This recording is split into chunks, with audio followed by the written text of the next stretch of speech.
Video game comics are honestly most of the time a pretty decent read. For instance, the Last of Us comics cover some different things like giving more lore behind the Fireflies and Ellie's best friend Riley before her death. The Arkham Asylum comics cover the events before Asylum, after Asylum, and leading up to Arkham City. And the Uncharted comics cover a few wacky adventures with Nathan Drake trying to plunder treasure. But in the midst of this category of comics, there are a couple of bad ones too that leave you with a feeling like, why was this even made? And a perfect example of this can be found in the God of War comics preceding the 2018 God of War game. And in light of the new God of War Ragnarok game coming out, I thought, why not cover these comics? Now, these two comics take place before the events of God of War 2018 and after the events of God of War 3. One of them being pretty good and the other not so much. So I'll start off with the one that's not so good and then end off the video with the pretty good one. We start this story with a Kratos fresh out of destroying the land of Greece and is also healed from literally stabbing himself with the blade of Olympus. We also see Kratos wandering to many different lands, and the most prominent being Egypt. Now, the main theme of this comic is that Kratos must accept his destiny as he runs into a clairvoyant several times, repeatedly stating to Kratos that he can't escape his destiny no matter how hard he tries. Kratos also refuses to use his blades of chaos, repeatedly throwing them aside and leaving them behind, only for the weapons to keep reappearing before him, tying in with the whole inescapable destiny trope. But Kratos keeps saying fuck that shit and roaring. And believe me, the comic literally goes nowhere because it does this in all 4 issues. And this was actually very disappointing to me because this takes place after the events of God of War 3, and while reading I was really hoping the 4-issue series would at least show Kratos arriving to Midgard, showing how he met his wife and maybe show the family dynamic before his wife's eventual passing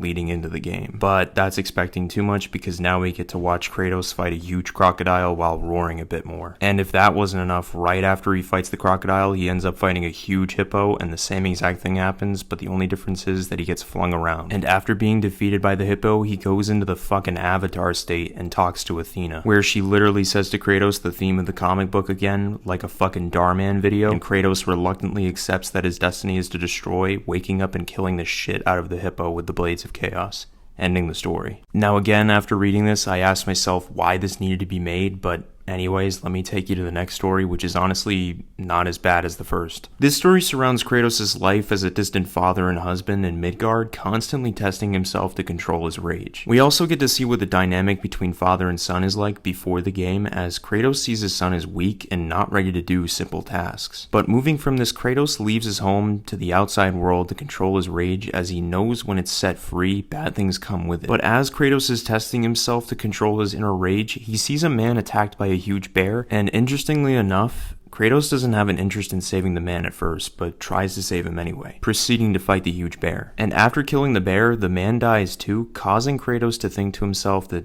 this was worth nothing. But upon Kratos returning home, it's found out that strange men were following him all the way back for what he did to the bear, as the men turn into large bears themselves. Kratos then desperately commands Atreus to get to safety, as Kratos takes up an axe, killing the few bearmen attacking his home. Afterwards, there would only be one bearman left for Kratos to finish off, but he would run into the woods like a coward. And with Kratos trying to track him down, he would quickly lose the trail, and Atreus would tell him that a local witch might know where the rest of the bearmen might be hiding. So Kratos would take Atreus' idea, and they would set out to question the witch. The pair would soon find the witch, with the witch already knowing who Kratos is. But Kratos would disregard this and demand to know where the bearmen are and how to defeat them. The witch then tells Kratos the men he seeks are called the Berserkers, and their power is drawn from a totem, allowing them to take the forms of bears. And if Kratos can find said totem, destroying it could take their power away, rendering them harmless. Kratos takes this information, but demands again where he can find them, with the witch telling Kratos that it will come at a price when the time comes. So Kratos agrees to the witch's terms, and later the witch establishes the Berserkers' location and tells Kratos where they are, but that if he matches their ferocity, Kratos is sure to die. But Kratos doesn't listen, as he takes his axe, leaving Atreus with the witch, and sets out to find the Berserkers himself. Kratos would then find the Berserkers' camp, attempting to destroy the totem, giving them their power, but Kratos is soon ambushed by all of the Berserkers, leaving Kratos no other choice but to fight the Berserkers and kill each of them, as he rips open their jaws like King Kong, slashing and stabbing thriving and roaring like a behemoth, until he finally kills all of the men left standing and burns the camp down to the ground. But once Kratos returns to the witch's hut, he finds Atreus trying to defend himself against one last berserker, so he instantly breaks his neck with a powerful left hook, and to end the story, the witch that helped Kratos in her dying words tells Kratos that she knew this would transpire, and that the only enemy left standing in Kratos' path is himself, ending the story. Now, me personally, I like the story a lot more because it takes a peek into the rage of Kratos as opposed to the trope of this is your destiny. The story also takes time to explore the growth of Kratos, trying to make up for his past mistakes and tempering his rage to be better for his family. And on top of this, the comic also shows what the father and son dynamic was like before the game, showing that Atreus is kind of afraid of his father and favors time with his mother instead. And the comic also shows that Kratos still doesn't quite know how to be a good parent, so the comic shows that he still makes a couple mistakes before learning to be better, while also taking time to show that Kratos still has a demon inside of himself that is yet to be buried, as we later see in the video game itself. It's honestly not that bad of a read and something I could see in the game itself as a side quest. But anyways, I hope you guys liked the vid, and don't forget to leave a like and subscribe, and I'll catch y'all on the flip side.